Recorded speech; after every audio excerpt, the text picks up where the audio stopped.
This is how Wesley So just bagged himself a cool $200,000 for winning the Chess.com Global Championships. This is game 6, he had the black pieces, let's see how he wrapped it up. So Sarin kicks off with d4. We had knight f6, c4, e6, maybe heading for some kind of nimzo, but bishop f4 was now played. Very rare move. You normally see some kind of knight move there, but this move is a bit trendy at the moment. The first time we saw it recently was Hans Niemann versus Ray Robson in the US Championships, but this has been played in the past. Magnus Carlsen's played it, for example, and against Wesley So. So d5 from Wesley, we had captures, knight takes, hitting that bishop. This move, taken with the knight, really takes advantage of this piece developing so early. So it drops back.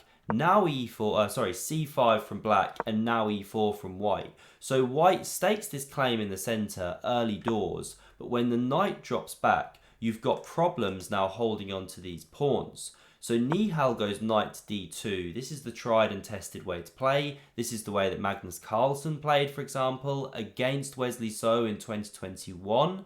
And in that game, Wesley refused the pawn sack, went knight c6 and went on to lose against Magnus. Now Anish Giri, he took on d4 here a couple of days ago in this same championship, lost the game to Nihal. Wesley today, he chops with the queen, and I do like this move, I have to say. We'll see how useful this d4 square becomes later on, supported by the pawn. So now we had the knight developing with tempo, the queen goes back to its starting square, and Wesley's just saying, well, what? I'm a pawn up, come at me, bro. So here Nihal goes e5. This is his whole idea. He wants to stake that claim in the centre, gain the space, and then set up all the attacking ideas. Starts with a3. He wants bishop d3, but he wants to stop knight b4. So bishop e7, bishop d3, and I really like this next move from Wesley. He goes bishop to d7, doesn't castle too early, commit the king, doesn't develop the knight too early, kind of block this bishop. Now we had queen e2, Sarin's also staying a bit flexible, and a6 from Wesley, once again not committing too hard, useful waiting move. And now castles from Nihal, castles from Wesley finally once Nihal commits the king. And you could start with queen to e4 here, that classic battery, threatening mate, although after pawn to g6, this attack isn't really that dangerous. For example, the queen and bishop are doing a good job of controlling some key squares, and the knight on d5 is a bit of a monster, not easy for white to arrange the pieces. So rook a d1 was played instead, logical move. And now this one's awesome from Wesley. He doesn't play your casual, standard-looking knight to c6. I mean, it's a decent move. You know, you're eyeing this important square already, but you've blocked in this bishop now, and you're giving white a bit of a free hand to generate some kind of initiative against the king. Maybe with knight e4, maybe with h4, something like that. But what Wesley does here is bishop to b5. Such a classy move, giving back the pawn if Nihal wants it. Now, he didn't take that pawn. This is a sample line. You can actually develop the knight c6, just going for initiative, sacking this pawn if it wants to be taken. I mean, maybe the queen gets trapped there. I never clicked down those lines. But queen d7 just looks very, very solid to me. Because after the queen retreats, you know, you want to keep them on, keep attacking as white. Nihal's in a must-win. Now we get queen a4. This is a nice activating move. You could look to swing here one day, not literally to that square, but across this rank. And it's just difficult for white to start making inroads. So nice idea from Wesley, and that's why Sarin refused the pawn. Sorry, put my phone on mute. That's why Sarin refused the pawn here. He put the knight in on c4, but now Wesley gets this really nice version of the bishop, of the knight developing c6 without the bishop on d7. It's outside that knight. So now we had h4 from Sarin. He wants to generate this initiative against the king. Knight a5 from Wesley, very classic move. All he wants to do is trade pieces. He's ahead material here. And now queen e4 was played, threatening mate. That move finally comes. g6, there's something to now nibble on with the pawn. And now here, the best move is technically knight d6. You chuck that knight into the heart of the black camp, and you're saying, okay, if you take me, fine, I've picked up your bishop pair, these squares could become weak, that pawn's a bit annoying, and if you play around this knight, say you carry on with queen b6, this is one of the top moves, well, it's a bit of a pain in the position. Black's still better here, I mean, they're a pawn up, let's not forget, but there's some chances there for white. But Sarin goes knight to e3, not the best. Wesley now starts trading pieces, favourable trades for Wesley. He clears that d file, and we'll see how dangerous that now becomes. So he could have already traded these bishops, but he starts with queen to c7.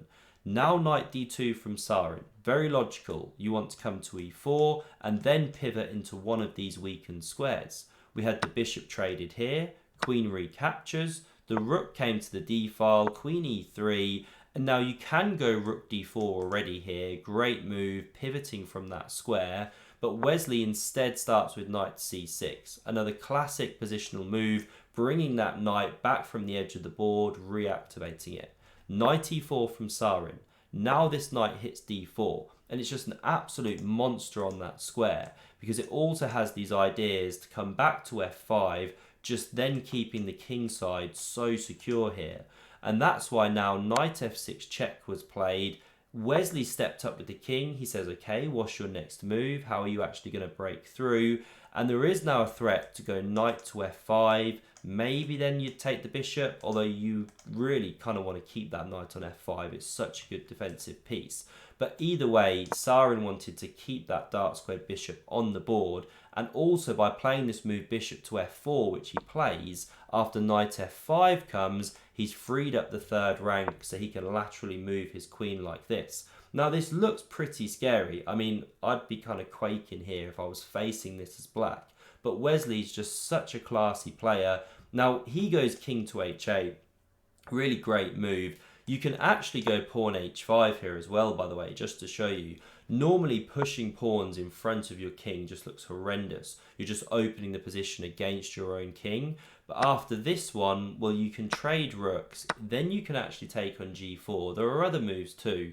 But after queen recaptures, you can just really coolly and calmly ignore everything and just start trading down the d-file. This is a sample line here, and then even queen d8. Because if white takes on g6, well, so what? Oh no, sorry, your queen's hanging right now.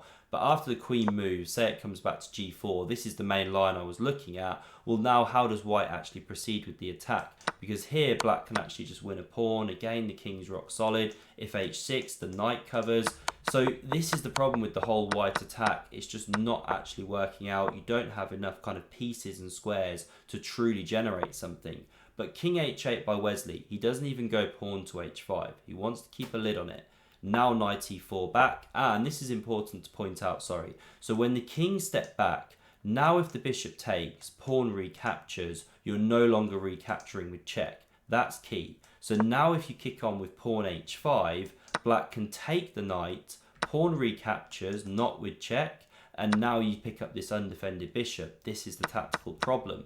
And so that's why Nihal in this position here has to meekly retreat this knight back to e4. You know, when the pieces are going backwards, you know the writing's on the wall. So rook takes on d1, rook recaptures, rook d8. What to do for white? You just cannot generate anything. The knight hit d6, desperate stuff. And now classy from Wesley, this pawn is attacked, king g8 simply defends it. h5 from Nihal, and now g5 from Wesley. Excellent response once again, and Nihal's just crumbling now. Look at the clock, he's down to about a minute. How do you proceed with the attack? Now best here is something like queen to g4, pinning that pawn, but then simply h6 from black can come. You're just rock solid, bolstering everything. You can't even chop this knight off, or then the pawn can recapture, hit the queen. You can't take because you lose your rook here. There's just too many tactical problems. So after h6, that would have just bolstered everything. So Nihal, he pushes h6 himself, but he just completely blunders. This is literally a free piece. Wesley takes a few moments, checks it, takes it. He knew it was wrong. Queen g4 check comes, yes. Now there's just one blunder you have to be careful of here. Don't move the king to the corner. then you're literally getting mated in one. But after king to f8, there's just nothing. I mean, you want to check here and deliver a mate using the knight as well, but this key knight on f5 just covers the square. So we had takes here, but this is the problem now. The final pair of rooks gets traded, queen recaptures because that was check, captures, and this is literally just a piece up for black. So we had queen d3, hits this pawn on f5, captures here, now queen d7 invades, but this is all just smoke and mirrors. We had these final moves here, the queen comes around, check, bishop blocks, now it gobbles a pawn here, also attacking this, but Wesley chops this one off. All the danger's now gone. Few more moves, check, king moves, now this one here, and now Wesley just arranges the pieces in such a way that all the dark squares get covered like this, and there's just nothing to be done. Here Nihal Sarin resigned the game. So congratulations to Wesley So on winning this whole event.